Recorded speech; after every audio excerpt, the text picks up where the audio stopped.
उन सारे लोगों का बहुत बहुत शुक्रिया जिन्होंने मेरे लिए अभी तक 4 कप कॉफ़ी या कहें कि 173 कप चाय के खरीद कर मेरा प्रोत्साहन बढ़ाया है। Thank you. जो भी आप सुन रहे हैं, अगर आपको अच्छा लगा तो आप भी मेरे लिए कॉफ़ी खरीद कर मुझे सपोर्ट कर सकते हैं। लिंक शो डिस्क्रिप्शन में मिल जाएगा।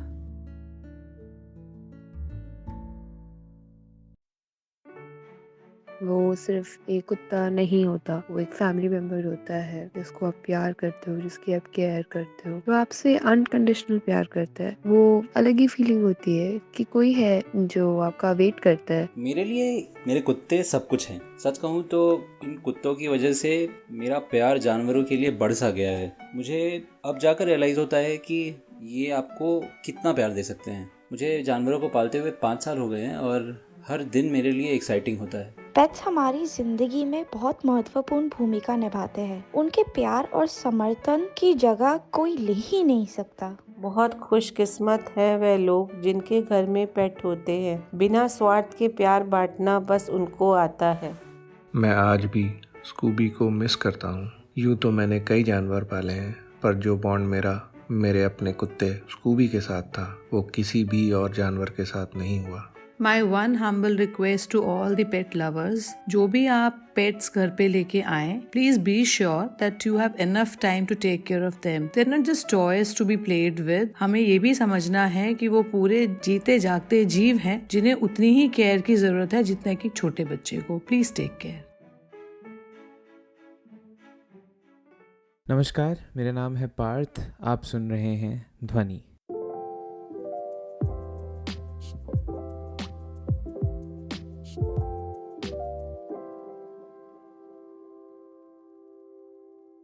तो मैंने अपनी अभी तक की ज़िंदगी में कभी भी एक प्रॉपर पेट नहीं पाला है। प्रॉपर से मेरा मतलब है कुत्ता या बिल्ली जैसा कुछ। कछुए पाले हैं मैंने। मछलियों की तरह कछुओं के अंदर कोई इमोशंस नहीं होते हम इंसानों को लेकर। अब चूंकि मैं इकलौता बच्चा हूँ अपने माँ बाप का, मुझे याद है बचपन में एक भाई या बहन के लिए बहुत लड़ाई करी है मैंने अपने पेरेंट्स से, क्योंकि बच्चों को बस कोई चाहिए होता है खेलने के लिए अपने साथ, है ना। पर मेरे पेरेंट्स ने कॉन्शियसली एक ही बच्चा करने का निर्णय लिया उस समय में जब शायद ये इतना कॉमन नहीं था। प्रोग्रेसिव विचारधारा जिसे कह सकते हैं शायद। खैर, कुछ ही सालों में मुझे अकेला बच्चा होने के लाभ शायद समझ में आने शुरू हो गए और मैंने ये मांग करना बंद कर दिया। जबकि मेरे पेरेंट्स ने, खास कर की मेरी मॉम ने, जिनको मैं अम्मा बुलाता हूँ, अम्मा ने कभी भी भाई या बहन ना होने की कमी महसूस नहीं होने दी। हम टिपिकल भाई बहनों की तरह बहुत सारी चीजें करते थे, खेलने और लड़ने से लेके जैमिंग सेशंस तक सब कुछ। और मेरे कजन भाई का भी बहुत बड़ा रोल है उस कमी को पूरा करने में। पर फिर इसके बाद मेरी नेक्स्ट डिमांड थी मेरे पेरेंट्स से एक पपी की या किसी भी जानवर की जिसको मैं अपना पेट बना सकूं। अब मुझे ये नहीं पता कि जानवरों के लिए ये बेइंतहा प्यार कहाँ से आता है मेरे अंदर, शायद पैदाइशी हो सकता है। पर मुझे ऐसा लगता है कि जिन लोगों ने मुझे बड़ा किया और जिनके साथ मैंने दुनिया को समझा, परिवार और दोस्त जैसे लोग, वो जिम्मेदार हैं इसके पीछे। मुझे नहीं लगता कि मेरी जान पहचान में ऐसा कोई भी होगा जिसे जानवर, कुत्ते, बिल्लियां ना पसंद हो। तो मेरी दादी की साइड वाले लोग गांव के सेटअप में पले बड़े हैं, वहीं रहते हैं आज भी, और मवेशी यानी कैटल हमेशा से ही घर का बहुत जरूरी हिस्सा रहे हैं। घर की गाय परिवार का बहुत इंपॉर्टेंट पार्ट है और दूध बस एक बोनस है, समझ लीजिए। मेरे डैड को भी जानवर पसंद है पर वो दिखाते नहीं है बस। और मेरी नानी, उनकी तो एक अलग ही किस्म की बॉन्डिंग है पक्षियों और जानवरों के साथ। कोई भी जानवर जो उनके कांटेक्ट में आता है बस उनसे प्यार कर बैठता है। और बाकी सारे लोग भी, मामा, भैया, सब लोग जानवर प्रेमी हैं। अम्मा को भी जानवरों से उतना ही प्रेम है जितना मुझे है। और हम दोनों को ही पपी चाहिए था हमेशा से, पर डैडी कभी माने ही नहीं। हम 3 लोग हैं बस परिवार में, तो कुत्ते को लेके हमेशा से ही ये था कि बाहर जाने पर किसके यहाँ छोड़ के जाएंगे, बंध जाएंगे वगैरह वगैरह। और ये सब बहुत प्रैक्टिकल प्रॉब्लम्स हैं। सच में इंसान बंध तो जाता है, पर यही बात बहुत कुछ सिखा सकती है हमें अपने जीवन के बारे में। और सिर्फ मुझे ऐसा नहीं लगता, सत्या नडेला का भी ऐसा ही मानना है। कुत्ते हमें ह्यूमिलिटी, विनम्रता सिखाते हैं, प्यार करना सिखाते हैं और सबसे जरूरी वफादारी। हम सब ये बात जानते हैं। और कुत्ते ही क्यों, और भी जानवर, बिल्लियां भी। बिल्लियों की इमेज थोड़ी खराब है काफी चीजों को लेके, शायद कम से कम भारतीय संदर्भ में तो है। पर कुछ भी हो, मुझे बिल्लियां बहुत पसंद है। मुझे जंगली बिल्लियां बहुत पसंद है।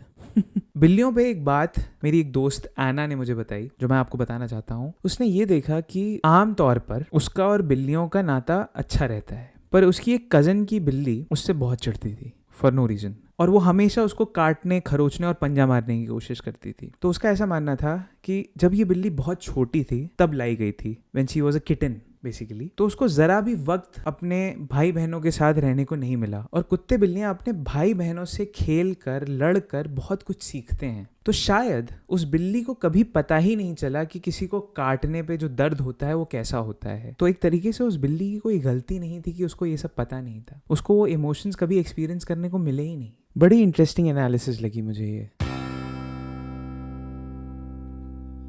अच्छा, फिर कुछ लोग ये भी कहते हैं कि कुत्ते बिल्लियों को सिर्फ खाने से मतलब होता है, जो भी खाना खिला दे वो उसके वफादार हो जाते हैं। तो इसमें गलत क्या है? हम इंसान तो इससे भी कहीं ज़्यादा गए गुजरे हैं। हमारी भूख तो खाने के अलावा कई और चीज़ों की होती है, और वफादारी तो आज के समाज और समय में बहुत ही नायाब सी चीज़ बन के रह गई है। कुत्ते तो बेचारे बहुत सीधे साधे जीव हैं उस तरीके से, तो सिंप्लिसिटी सीखने को भी मिलती है हमें उनसे। कुत्तों जैसा अनकंडीशनल लव शायद ही और कोई कर सकता हो इस दुनिया में। मुझे सच में ऐसा लगता है कि कुत्ते इंसानियत के लिए एक वरदान की तरह हैं। अब चूंकि जानवरों के सेंसेस हम इंसानों से अलग होते हैं, तो बहुत सारी ऐसी ऊर्जाओं को समझ सकते हैं जो शायद हम इंसान नहीं समझ सकते। अब जब वो साउंड फ्रीक्वेंसी सुन सकते हैं जो हम नहीं सुन सकते, तो ऐसा हो सकता है ना कि वो ऐसी फ्रीक्वेंसीज और इमोशंस और भावों को समझ पाएं जो हम ना समझ पाते हों, है ना? क्योंकि मैंने अक्सर ऐसा देखा है कि कुत्ते उन लोगों पे ज़रूर भौंकते हैं जिनको कुत्ते पसंद नहीं हो। इसका क्या एक्सप्लेनेशन है? पर्सनली मेरा ऐसा मानना है कि अगर मेरे कुत्ते को कोई नहीं पसंद है तो शायद मुझे भी उस इंसान के बारे में डाउट्स होना शुरू हो जाएं। और इसी बात पे पिछले एपिसोड के गेस्ट आकाश अजय ने मुझे कुछ बहुत इंटरेस्टिंग बताया था जो आपको भी सुनना चाहिए। तो सुनिए आकाश अजय को।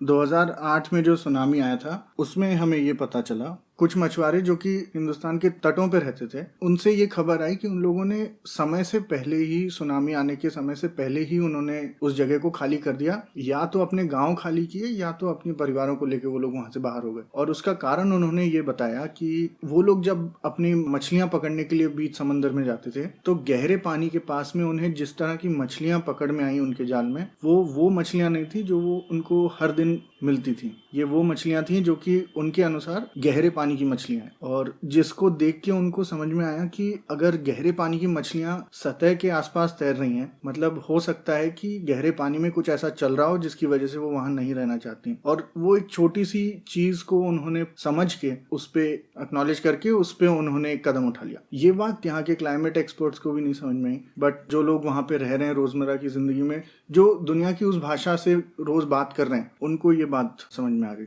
जो हमने बात की उससे मुझे एक बात और याद आई जो कि देवदत्त पटनायक ने लिखी है, जो कि हिंदी पौराणिक कथाओं और आख्यानों के काफी बड़े लेखक माने जाते हैं यहाँ पे। और उन्होंने कहा कि अनंत आख्यानों में एक साबुत सत्य है, अनंत आख्यानों में एक साबुत सत्य है, कौन देख पाता है उसे? वरुण की हजारों आंखें, इंद्र की 100, आपकी और मेरी केवल 2। अच्छा, एक और प्रॉब्लम है कुत्ते का ध्यान रखने वाली, पेट की बेबी सिटिंग को लेकर। तो जैसा कि मैंने बताया कि हमने कभी भी पेट नहीं पाला क्योंकि हमें हमेशा ये चिंता रहती थी कि हम किसके यहाँ छोड़कर जाएंगे उस पेट को, उस पपी को। पर मैं ये भी अक्सर सोचता हूँ कि अगर हमारे पास ऐसा कोई दोस्त या रिलेशनशिप नहीं है जो हमारे पेट का ध्यान रख पाए, तो शायद हमें फिर से सोचना चाहिए उन दोस्तियों के बारे में। आज की तारीख में बहुत सारे कारोबार ये काम कर देंगे आपके लिए, पर इस संवाद में हम उस बात को छोड़ देते हैं। अगर आपके दोस्त आपके कुत्ते का ध्यान ना रख पाए तो वो आपका ध्यान कैसे रखेंगे समय आने पर? सोच के देखिए इस बात को। मुझे हर तरीके के जानवर पसंद हैं जिनको पेट बनाया जा सकता हो, गाय, बकरी, बिल्लियाँ, कुत्ते, गिलहरी, कुछ भी। पर मैं एक छोटा सा किस्सा बताता हूँ जिसके बाद मेरा पॉइंट ऑफ व्यू और समझ बदल गई। तो लखनऊ, जहाँ मेरी परवरिश हुई है, वहाँ मैंने कभी भी बिल्लियों को एज पेट्स नहीं देखा। और क्योंकि बिल्लियाँ फुर्तीली होती हैं जैसा उनको होना चाहिए, तो मैंने कभी भी बिल्लियों को अपने हाथ में भी नहीं उठाया था। और फिर जैसा कि मैंने भारतीय संदर्भ की बात करी, मुझे हमेशा ऐसे बताया गया था कि कुत्ते अपने मालिक की आंखें खुलने का इंतजार करते हैं और बिल्लियां बंद होने का। और मैंने कई बार बिल्लियों को दूध की मलाई चाटते हुए और खाना चुराते हुए तो देखा ही था। और उसके बाद अगर बिल्ली आपका रास्ता काट दे तो कैसे वो एक अपशगुन हो जाता है, वो बात तो हम सभी को पता है। और एक बार ऐसा भी हुआ था कि एक बिल्ली का बच्चा एक थोड़ी सी हाइट पे फंसा हुआ था और रो रहा था। मैंने उसको किसी तरह नीचे उतारा और इस प्रोसेस में उसने मेरे मुंह पे पंजा मार दिया। ऑफ कोर्स वो बच्चा डरा हुआ था इसलिए, पर इन सारी बातों ने मिला जुलाकर एक बहुत नेगेटिव सी इमेज बना दी बिल्लियों के लिए। एक टाइम तक। और यहाँ एथेंस में इतनी सारी बिल्लियां हैं कि अगर ये जो बिल्ली के रास्ता काटने वाला अंधविश्वास है, अगर उसको लोग मानना शुरू कर दें तो वो अपने डेस्टिनेशन पे कभी पहुंच ही नहीं पाएंगे। देखिए, ये बात मैं समझता हूँ कि हर जानवर के अपने कुछ कैरेक्टर और ट्रेट्स होते हैं, पर मुझे नहीं लगता कि ये बहुत बड़ी वजह है पूरी की पूरी नस्ल से नफरत करने के लिए। इस केस में आप फिर से इंसानों के बारे में सोचिए। खैर, मैं 15 साल का था जब हम मुंबई गए छुट्टियों के लिए। वहाँ मैंने पहली बार ऐसी बिल्लियों को देखा जो कि इंसानों के साथ बहुत घुल मिल के रह रही थी। मैंने पहली बार एक बिल्ली को उठाया अपने हाथों में, खिलाया, उसके साथ खेला और बहुत अच्छा था वो। और इस एक्सेसिबिलिटी की वजह से ये जो मैं कर पाया उस बिल्ली के साथ, मेरा पूरा नज़रिया बदल गया बिल्लियों को लेकर। और वो चाहे जितनी भी मतलबी हों, मुझे बिल्लियों से उतना ही प्यार है जितना कुत्तों से है। और ये मेरे को बहुत इंपॉर्टेंट बात लगती है कि जब तक आप किसी चीज़ का एक्सपीरियंस ना करें, उसको कन्फ्रंट ना करें, तब तक आप उसको लेके अपनी धारणा कैसे बदलेंगे। क्योंकि हाल ही के एक्सपीरियंसेस ने जो पिछले 2 सालों में मुझे मिले हैं, उसकी वजह से मैंने अपने कई सारे विचारों को, बिलीव्स को, कल्चरल नॉर्म्स को नए तरीके से देखना शुरू करा है, क्योंकि उनको कन्फ्रंट करने का मौका मिला पहली बार। बहुत सारी चीज़ें जो हमारे समाज में, हमारे देश में टाबू हैं, वो बाकी दुनिया में बहुत नॉर्मलाइज्ड हैं और कई बार तो मज़ेदार और इंटरेस्टिंग होती हैं। पर उसके बारे में किसी और एपिसोड में विस्तार से बात करेंगे। अगर कुत्तों की बात करी जाए तो बहुत सारे लोग होते हैं जिनको बचपन में किसी कुत्ते ने काटा होता है या बाद में भी उनके अंदर कुत्तों के प्रति डर समा जाता है, और ये बिल्कुल जायज़ भी है। किसी के अंदर भी ये डर समा सकता है। मुझे खुद बचपन में एक कुत्ते ने काटा था, पर मैं बहुत छोटा था क्योंकि, तो मुझे याद नहीं है थैंकफुली। एना ने भी ये बात बताई मेरे को कि कैसे उसको भी एक कुत्ते ने काटा और वो बहुत समय तक कुत्तों से डरती रही, पर एक दोस्त के पपी के साथ घुल मिलकर धीरे धीरे उसका वो डर चला गया। ये सब हमारे दिमाग का खेल है। जैसे हर इंसान एक जैसा नहीं होता, वैसे ही हर कुत्ता एक तरीके का नहीं होता। और फिर बात आती है कंपेनियनशिप की, उस साथ की जो शायद एक जानवर ही दे सकता है। इस एक तरफा बातचीत में एक भावना ऐसी है जो शायद एक इंसान से इंसान के बीच नहीं हो सकती कभी भी। सत्या नडेला और उनकी पत्नी अनु का मानना है कि पेट्स उनके बच्चों के जीवन में एक बहुत इंपॉर्टेंट हिस्सा है, उनकी ग्रोथ के लिए और उनकी खुशी के लिए। पेट्स आपके दर्द, आपकी भावनाओं, आपके ग्रीफ को समझते हैं, और अगर वो कुछ ना भी कर पाए उसके बारे में, उनका बस वहाँ होना आपके साथ बहुत होता है आपको स्टेबल करने के लिए।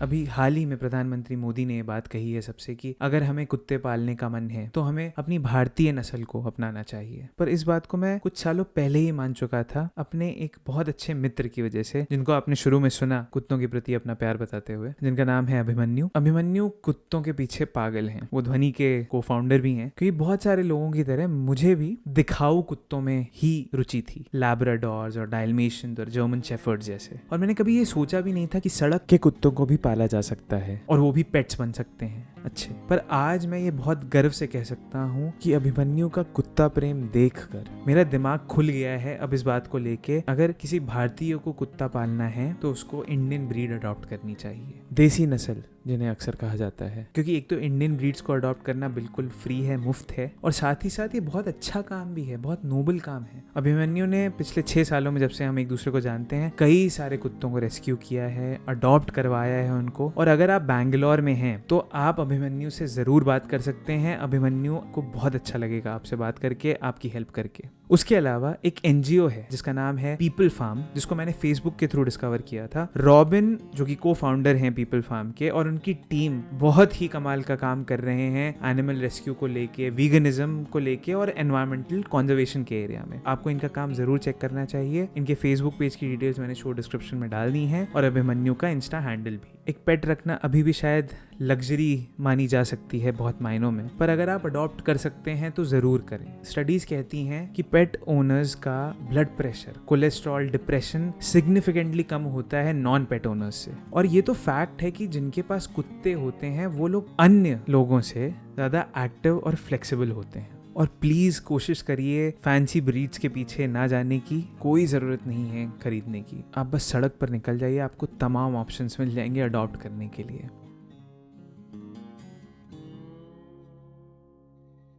अगर आप भी मेरी तरह जानवर प्रेमी हैं तो आप मुझे लिख सकते हैं info@dhwani.co.in पर, फेसबुक पे वॉइस नोट्स भेज सकते हैं और इंस्टाग्राम पे DM भी भेज सकते हैं। वेबसाइट है dhwani.co.in/podcast। सारी डिटेल्स शो डिस्क्रिप्शन में मिल जाएंगी। और अगर आपके पास भी ऐसे ही कुछ तजुर्बे हैं, विचार हैं, ऑब्जर्वेशंस हैं तो प्लीज़ इस प्लेटफॉर्म को अपना समझिए और बात करिए। जिन पेट ओनर्स को आपने शुरुआत में सुना उनके नाम हैं दिशांकी श्रीवास्तव, अभिमन्यु पारिजात, अनीशा सिंह, पूनम मिश्रा, RPS राठौर, रागिनी राठौर। इस शो को लिखा, होस्ट और प्रोड्यूस किया है मैंने। मेरा नाम है पार्थ चौहान। थीम म्यूजिक बनाया है क्यूटिपाई हनी बंच ने और ध्वनि का जो लोगो आप देख सकते हैं उसको डिजाइन किया है सौम्या गर्ग ने। ध्वनि पॉडकास्ट हर पॉडकास्टिंग प्लेटफॉर्म पे मिल सकता है, जैसे Spotify, Google podcast, Apple podcast, Jio Saavn और हर वो मेजर प्लेटफॉर्म जहां पॉडकास्ट्स सुने जा सकते हों। अगर आप एप्पल पॉडकास्ट्स पे पॉडकास्ट सुनते हैं तो प्लीज रिव्यू और रेट जरूर कर दीजिएगा, इससे मेरे को बहुत हेल्प मिलेगी। अगली बार तक के लिए अपना और अपने पेट का ध्यान रखिए। बात करते हैं अगले एपिसोड में, तब तक के लिए शुक्रिया, अलविदा, जय हिंद।